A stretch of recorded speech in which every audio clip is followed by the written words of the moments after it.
भारत माता की जय, वंदे मातरम। मेरे सभी दोस्तों को 15 अगस्त यानी स्वतंत्रता दिवस की ढेर सारी शुभकामनाएं।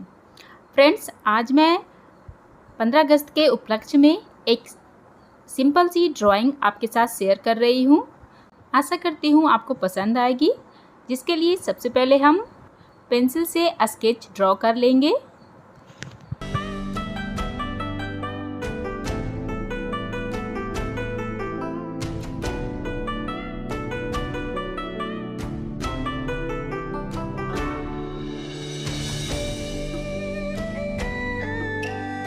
हमने पेंसिल से स्केच बना के रेडी कर लिया है। आप इसे फर्स्टली रफली हैंड करें, बाद में इसे थोड़ा डार्क कर ले ताकि वो बाद में अच्छे से विजुअल हो।